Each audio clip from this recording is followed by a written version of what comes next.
students, now we are going to discuss with first unit.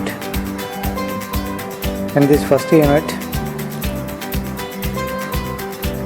some of the systems for which Schrödinger equation is exactly solvable. However, the potential energy of the most of the real systems are different from those considered, and an exact solution is not possible. So that different approximate methods such as time independent perturbation method, variation method, VKP approximation, and so on. These methods have been developed to obtain approximate solution of the systems. In this way, now we are going to discuss with approximate method. Most of the problems in quantum mechanics as well as classical mechanics cannot be solved exactly by analytical means.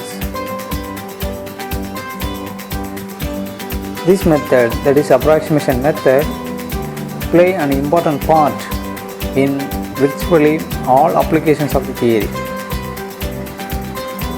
Suppose if the problem of interest is qualitatively similar to one of the exactly solvable problem with known solution, it is evident that the solution of the problem of interest must resembles the solution of the special problem. So, we therefore hypothesize a continuity of nature because similar differential equations must possess similar solutions. In this way, a comparison of the problem under consideration with the solvable problems leads to a simple approximate solution, that is results. For the wave function and energy levels of the problem of interest in terms of well-known wave function and energy levels of the solvable problem.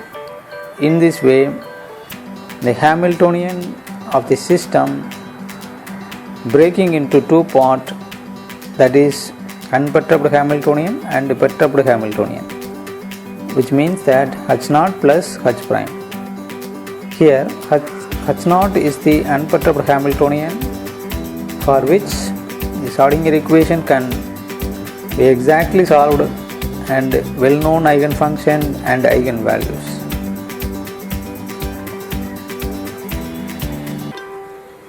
Here H